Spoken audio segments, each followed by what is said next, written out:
A very warm welcome wherever you're watching us. I'm Paul Nje. Thanks for your company. We begin in Somalia, where members of parliament have approved President Hassan Mohamud's choice for the post of Prime Minister. HAMZA BARRE was endorsed in the absence of the president, who recently contracted COVID-19. Bibiana Shinitangvuma reports. A new government is officially on its way in Somalia. This was after members of parliament unanimously endorsed HAMZA BARRE as the new prime minister of the country. He was the president's choice after his recent election into Somalia's presidency. HAMZA Abdi BARRE is henceforth expected to find ways of relieving the country from the possible famine they may be faced with in a matter of months. Also, inhabitants expecting BARRE to target the recurring insecurity in the country.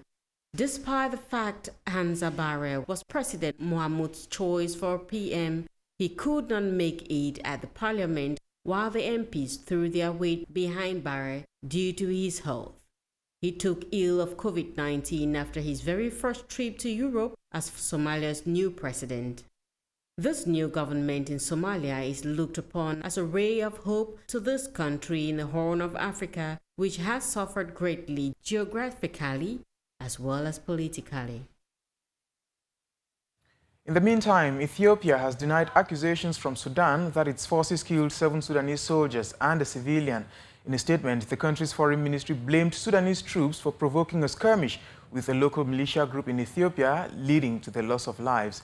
In response, Sudan has recalled its envoy to Addis Ababa and summoned Ethiopia's ambassador over the incident. Let's now revisit the initial claims from Khartoum.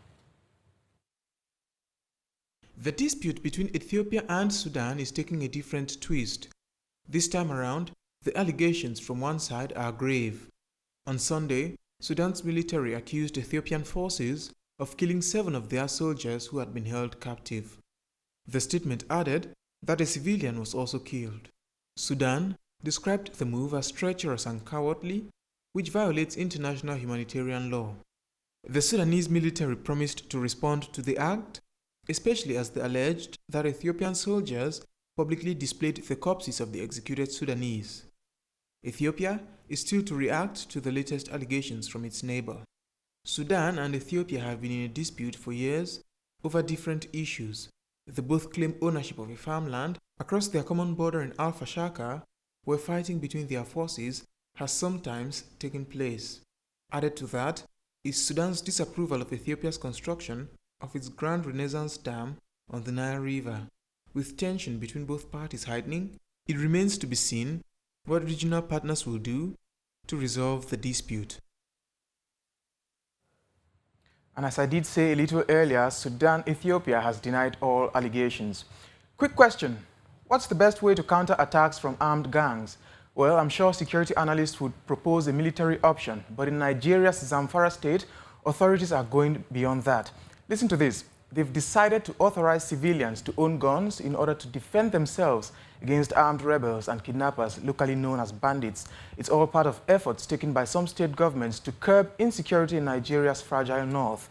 Linda Obubneke takes up that story for us. Authorities in Zamfara state are urging citizens to arm themselves against bandits following recent spate of attacks where many were killed, wounded, and thousands forced to flee their homes. Announcing the new directive, Zamfara State Commissioner for Information says measures have been taken to guide people through the process. Although there is an existing law that bans issuance of license to obtain such weapons, people wishing to obtain the weapon are advised to fill forms that will be distributed to each of the 19 emirates of the state, and enough number of such forms have so far been provided for distribution to people wishing to obtain lawful weapons that will be used in defending themselves. Worried by the persistent killing of innocent citizens, kidnapping for ransom and looting, other governors are equally taking measures to curb violence in their area of command. Oyo State Governor Seyi Makinde said last year he will not hesitate to arm Amotekun corps with sophisticated weapons if the federal government approves. while Governor Hope Uzodinma of Imo State has issued a 10-day ultimatum to bandits to lay down their arms. Even though asking individuals to arm themselves against violent threats might be controversial in the long run, state governments believe it will help deal with rising level of insecurity causing havoc in different areas. A very dire situation there in Nigeria. Well, to Cameroon now, where Human Rights Watch has urged authorities to prosecute separatist fighters in the Anglophone regions over gross atrocities. In its latest report, the rights group detailed cases of rights violations by Ambazonian fighters between January and June this year. The atrocities range from rape, kidnapping, and even murder. As Bibiana Shinitamvuma reports, state troops were also faulted for rights abuses.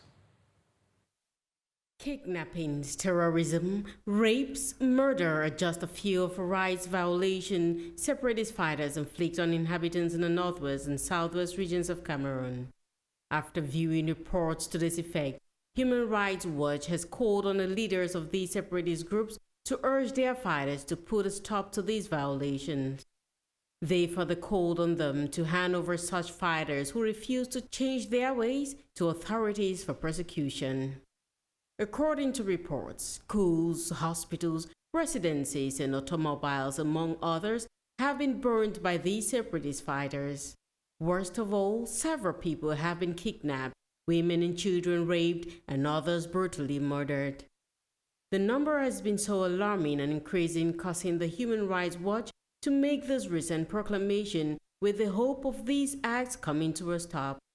The Anglophone crisis in Cameroon started with a protest by teachers and lawyers in Bamenda, the lead town in the northwest region, in 2016, and escalated to a full-blown crisis with lifespans still turning the hands of the clock. All right, if you're just tuning in, you're watching Newsroom right here on Dash News. We should take you to Boya now because the Southwest Development Authority, SOWEDA, says it remains resolute to better the lives of farmers in the region. During a recent meeting to evaluate the body's 2016 to 2021 budget, SOWEDA revealed that it has set aside 13 billion francs CFA for farmers. Primera Agbo takes up that story. 13 million francs CFA is the budget set aside for the purchase of equipment to boost agricultural production and purchase of equipment in the Southwest region. The Southwest Development Authority, SOWEDA, opened its doors in Boya's Southwest region for a review of the 2016-2021 infrastructural projects. So far, 5 communities have benefited from the construction of new routes like the Efabang to Edikang 23 km route in the Kupe-Maniguban division. However, the Anglophone crisis has been a major block and challenge for the smooth realization of their activities. Seed supply has equally been an issue for farmers as they have complained of the poor access to improved planting materials and seeds. SOWEDA works closely with the local community on a 50-50% with major aim to cater for the needs of the community alongside reducing poverty, food insecurity, and improving the livelihoods of the rural people. Its objective to support and promote livestock farmers' activities in the region. If you live in Cameroon's economic capital, Douala, and you're wondering why life is so hard, you need to hear this. It's among the most difficult cities to live in the world. According to the Economist Intelligence Unit, Douala is ranked 164th among the world's most livable cities. Not so good, right? Well, Subiru Madina takes a deeper look into the criteria for this ranking, as well as the reaction of Cameroonians. While Paris and London occupy respectively the 19th and 33rd place in the ranking of the most pleasant cities to live in the world, Douala, Cameroon's economic capital, is ranked 164th, one of the worst rankings, followed by Algiers in Algeria, Tripoli in Libya, and Lagos in Nigeria at the 169th, 170th, and 171st place respectively. This is a ranking published by the Economist Intelligence Unit. However, according to some Douala city dwellers, life is not as difficult as what it seems to be. I say that Douala is the worst city in the world because in Douala there are some people, okay, who have been living for more than 80 years without having any problem, okay. Douala, for me, is a wonderful city, okay. Maybe if the government, okay, just trying to regulate inhabitants, okay, how they have to live and where they have to live.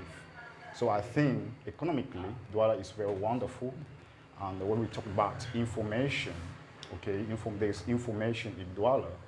And in Douala, you can make your living without any problem. You can go up and down. Just a problem of insecurity, but it's common to all economic capitals in the world.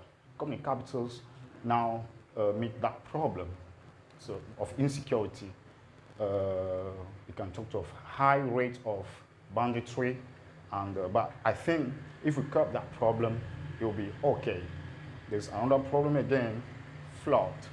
So floods everywhere in rainy season, and I think the government, okay, stands and now fight that and tell inhabitants, maybe and try to sensitize inhabitants where they have to live, and I think everything will be okay by that. Yeah. In 2019, according to the same ranking, the city of Douala occupied the 133rd place out of 140 countries with an overall score of 44 out of 100 possible points, and in 2021, it occupied the 131st place. According to the Economist Intelligence Unit, the ranking criteria are multiple, notably socio-political stability, access to healthcare, culture and environment, education and infrastructure. The top of the ranking is occupied exclusively by cities located in developed countries. Subiru Madina reporting there. Thanks a lot, Subiru. Well, let's end in Nigeria, where fuel consumers are grappling with high costs at the pump. You see, there's currently a fuel shortage in some filling stations in the capital, Abuja. With the price hikes, many have been forced to turn to the black market. More with Primera Agbo. 165 naira, estimated at $0.4 per liter, is the recent price of fuel in Nigeria. Take two, a hike in fuel price and scarcity is gradually causing unpleasant situations amongst the Nigerian population. Many queue up before filling stations. Amongst our taxi drivers who complain on these prices, which is more of a disadvantage than advantage. I am able to get fuel now, and we consume the fuel. We have to come back to the queue again and queue for a long period of time, and this is not helping us in any way. So, sir, I actually want to appeal to the government of the day to help us and to see what they can do to help the masses, because we are really suffering. According to reports, this price hike and scarcity is as a result of the Russia-Ukraine conflict, which has inflated export prices to more than 100%. Economic expert Hawa Mustafa indicates a revival to be expected in this sector. When people talk about lack of refineries functioning, why are we importing as one of the biggest producers in the world? Why is the price? Why are we paying so heavily, for subsidy? And the government keeps crying every day that it is unable to continue the burden, so-called burden of subsidy. It all boils down to the lack of planning. It all boils down to the lack of commitment. So far, Nigeria topped Europe's first liquefied gas supplier have sorted out ways in strengthening their partnership. A fuel shortage, which doesn't exempt Nigerian homes who depend on this fuel to refill their electrical supplies.